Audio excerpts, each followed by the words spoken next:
Hey, hey, hey. This is the Spitter Swallow Beer Review Jammer with the Jammerthon. We're doing Peach the Beach Within Reach Berliner Weisse style ale with peaches. Uh, let's see, 4.5 ABV. 4.5 ABV. And what does Beer Advocate give it? An 86. They say 4.3, but on the can it says 4.5, so I'll trust what's on the can over what Beer Advocate says. All right, punch that open. Give it a pour.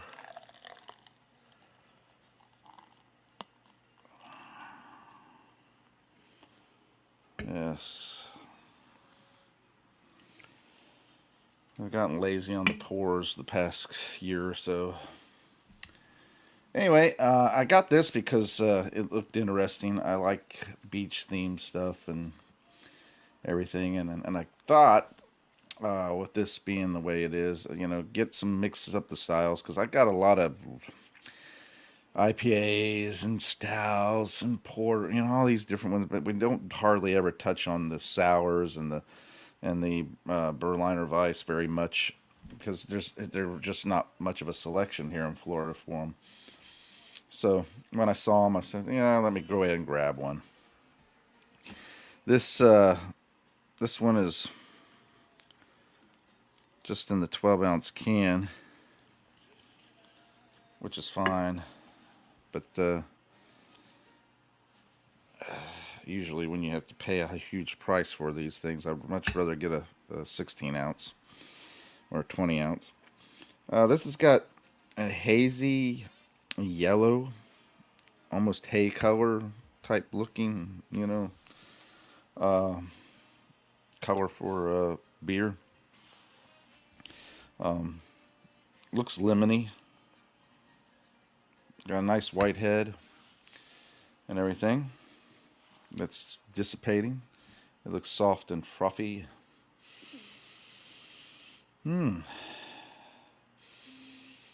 Okay, so I'm getting a little grassiness, a slight, very slight lemon, and a faint peach.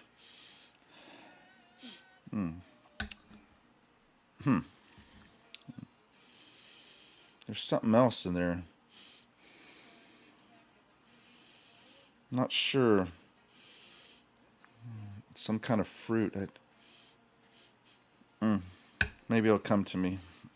Anyway, cheers.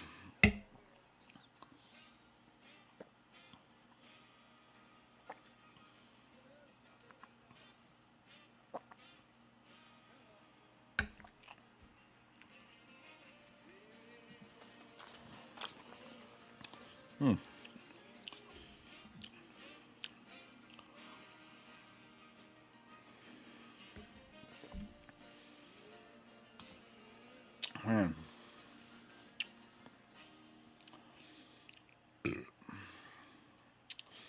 Well, I expected a little bit more peach. I mean, it's in the freaking title of the beer.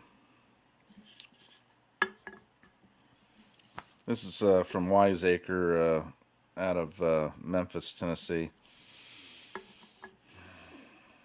Really, a beer that's being made with peaches should probably come out of Georgia for them to know anything. You know, I don't know. A little disappointed there because it's it's very very faint of a peach flavor if there's any at all. That's how faint it is.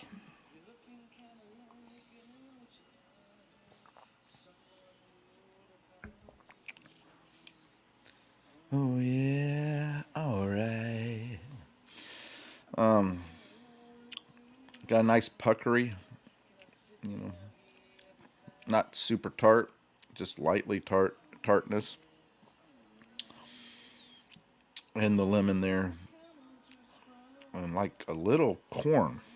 Mm.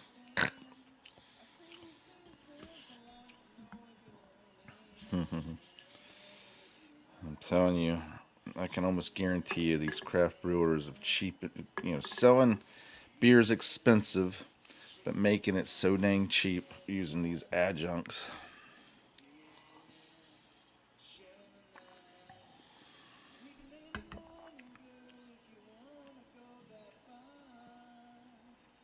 Mm.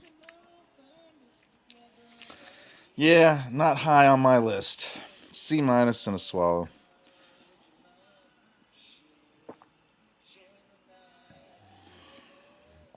There, I said it. It's easy to drink.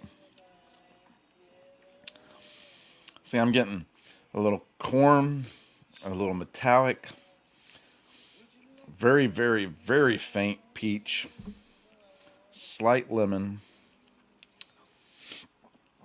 but that corn, oh, like corn pops, the cereal, like a corn pop flavor. But and back in the day, I didn't mind corn pops to a degree, cereal wise.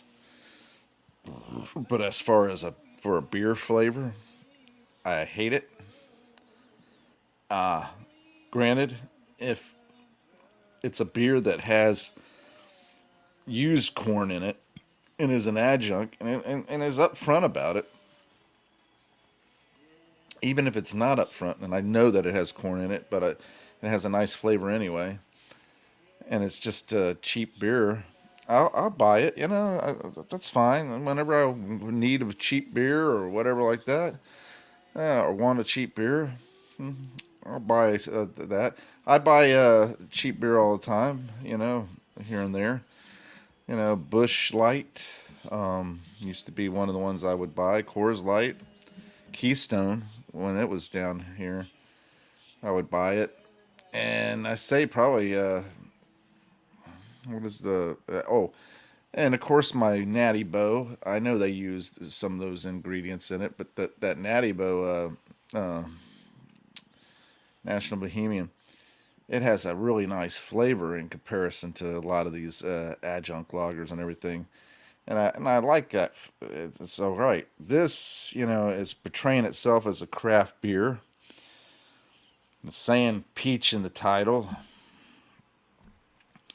and then you get it, and you taste corn. I'm sorry. I'm not sorry. That sucks. You pay a premium price for the craft beer, and it's made with adjunct like that. Not even well hidden. Um, it it that makes it suck. I'm sorry. That just makes it suck, and shouldn't be allowed. You know.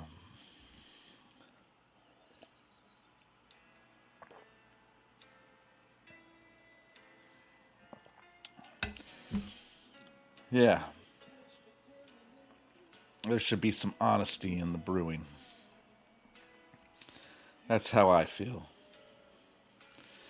Should be some honesty. That's what we deserve in the YouTube beer drinking community. All right, guys, that's my grade. I would grade it lower, and probably should, because it's portraying itself as a craft beer.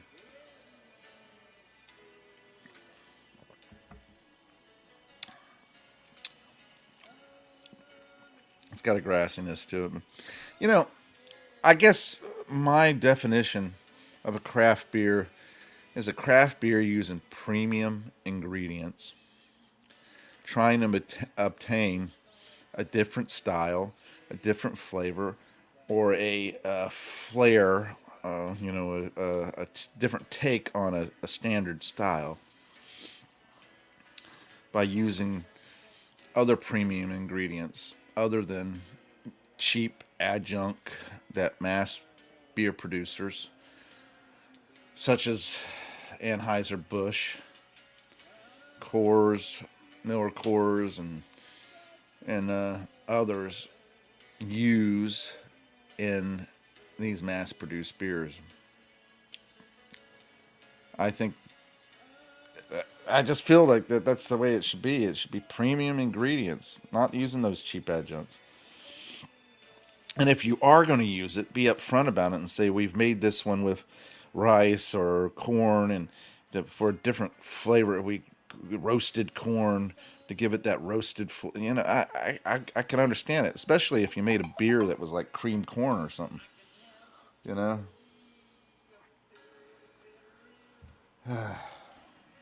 Hate these notifications. All right. Well, that closes this one. And that was pretty quick, even though I made it last longer. All right.